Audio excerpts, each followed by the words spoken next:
Standardbreds are best known for their ability and speed on the racetrack. And the rest of the equine world is finally starting to discover this breed's versatility and their incredible personalities that help change lives every day. And the perfect example of that can be seen locally in a Delaware program called SOAR. SOAR stands for Success, Outreach, Achievement, and Responsibility, which are 4 goals that our participants try to strive for when they're in the program. We started in 2011, so we've been doing this for a while now.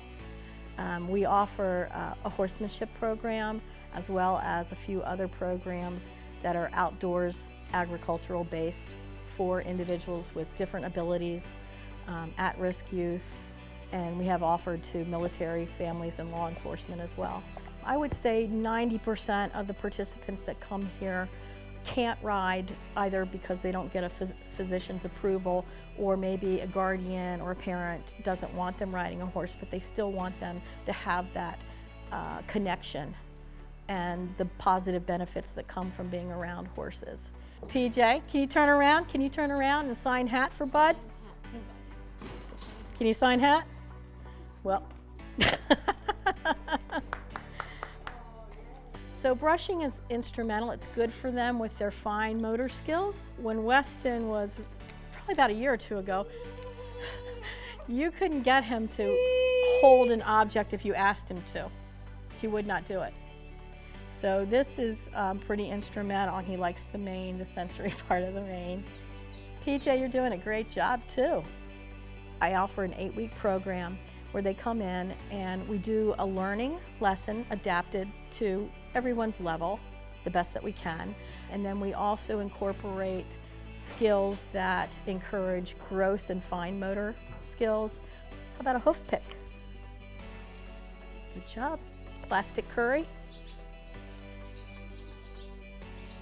Nice job. Can you give me a high five or a fist pump? Yeah, good job, buddy. Thank you. A lot of times I'll use this for nonverbal as well as neurotypical children, so they can have a visual of what we're talking about and line it up. So when I say mane and tail brush, especially with children on the autism spectrum, they can usually have a photogenic memory, so they can realize mane and tail brush and then associate it with the item. The barn in itself and being on a farm is organically, I think, sensory stimulating, because you have the sounds, the smells, the noise, everything. So I think that's good for the individuals as well. I think we got Bud sometime in May, and PJ was already in our program at that point, and they just have a really good bond with each other. Yeah, I know, you love him. He has no treats for you. No treats for you. So we're not going to be demanding. We're not going to be demanding. But a lot of times PJ, if I were to bring Bud out, he'll just wrap his arms around him and just kind of hold him for a period of time, and you can just kind of see him relax. One of the volunteers for SOAR is Aiden Barnes, a student at Chesapeake College, who has been with the program for 10 years. Between then and now, I was a lot more scatterbrained, anxious, just all around a lot different person, and I've grown to be a lot calmer, a lot more direct after my interaction with horses. I'm really happy being here, working with horses. I've definitely got like a bunch of stories about this place. My favorite part about working here is working with different horses, getting to know them, their personalities, working on them with things, like getting to know them better and like pretty much getting them ready for certain things. SOAR has 3 horses in the program, including a standardbred named Beer Hall, also known as Bud, who was the Delaware Standardbred Owners Association's 2020 Trotter of the Meet at Harrington Raceway. The son of Conway Hall raced for owner Stacy Stafford and was trained and driven by her husband, Art Stafford Jr. After a career-ending injury, Stacy was looking to find a new home for Bud and reached out to SOAR. The lovable Trotter made an immediate impression on Charlene and her family.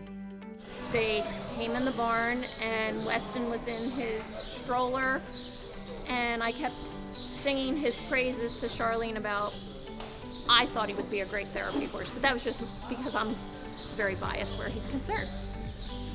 And Bud put his face right down in the stroller with Weston like he'd been around people in strollers or wheelchairs his entire life. He was completely unflappable. And it took about a week or 10 days. They got back to me and they're like, well, we want to give him a try. And at the time, I think they were still thinking about placing him somewhere else, because that's what they do with thoroughbreds. They take thoroughbreds on and train them for their second careers. And he really endeared himself to Charlene like he had done to me. And she gave him a try. She gave him a shot at being a therapy horse. And he's rocking it every single day. And they love him as much as I love him. And it makes me feel good. Beer Hall had a race injury that ended his career, and so he was somewhat limited with what he could do. And we went over to meet him, and I was just like, gosh, he's a cute little horse, you know, he's just a nice little horse. And we thought about it for a while, and I ended up, well, you know what, let me take him and let's just see what he can do. And I know he was fast on the track, fast little horse on the track, but here he's a little horse with a big heart and a huge personality. And he loves kids. He loves that population that we work with here. He's just very understanding and very accepting of it, and he's very smart. He's a little bit of a practical joker as well. Standardbreds were new to me. I've found them to be extremely smart, very accepting. I think easy to train in a lot of ways, because many of them come off the track. They're a little bit more aged. I think most of them retire around 12. So they have a little bit more experience that comes with them. And because they're handled daily and have used to things coming behind them, I just think they're a little bit easier to desensitize and work into a program like this. These are great animals, and everybody's like wants to go and spend a boatload of money on a warm blood or a quarter horse, and these guys are every bit as smart, maybe even smarter than a warm blood or a quarter horse, and they're completely unflappable 9 times out of 10. The things that they're exposed to way more than the average riding horses.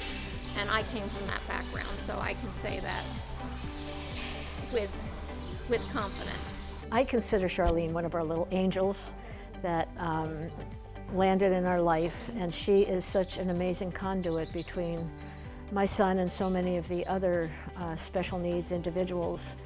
And she finds these amazing horses that just meld into this beautiful partnership. But it's started by Charlene. She knows the horses, she knows their personalities, she knows our kids sometimes better than the parents do. She knows their moves, she knows PJ is totally nonverbal. PJ is my son, by the way, and he's been coming here for quite a while. This is his happy place. I never see any problems with him here. He relates to the horses, but I think really the magic is Charlene and the program that she runs. She's just an amazing human being. She's so considerate, but so intuitive, not only about the horses, but about our kids. And I just think she's a blessing. She really is. She's the magic that makes all of this happen, and the tools that she uses. And my son uses sign language. He's nonverbal, and he had certain duties to do when he came here, you know, with wheelbarrows and everything. She made a communication board for him. So when he came here, he would be able to communicate with her right away. You know, nobody has done that. So she just comes up with so many wonderful ideas. And like I said, she's a true blessing to our kids and to the animals. She treats these animals so beautifully. And that's one of the things that I really respect, because I'm a real animal lover. And she's just, I don't know, I can't say it any other way. She's a gift to us and our kids and the horses. I'm eternally thankful to Charlene Thomas and SOAR and I hope that they're around for a very long time to help our business and to help the children and adults that they help every single day. She's an angel on earth. They say that a horse has what is known as a coherent heart rate or heartbeat. In other words, when they're around other individuals, animals, other horses, as well as people, they can regulate our heartbeat, help us relieve stress, anxiety, things like that. And their electromagnetic field, from what I read, is like 5 times greater than the human heart. So you don't even necessarily have to ride a horse to get that benefit. You can, sitting right there, you're probably getting it as well as me. And I think that is probably a big reason behind it. We don't really think about it too much, but we did do a little experiment with one of my groups. They came in on a Monday morning, and who likes Mondays, a Monday. So we asked them, how do you feel? It's Monday, some of them said, oh yeah, they felt pretty good. But at the end, after grooming the horses or just being around them, we asked again, how do you feel? Relaxed, feel really good. They kind of forgot it was Monday. And it wasn't just for the participants. What I found interesting was that the people who brought them had the same positive effect. If you would like more information on SOAR, you can find them on Facebook at SOAR with Horses, or you can call them directly at 302-222-9147.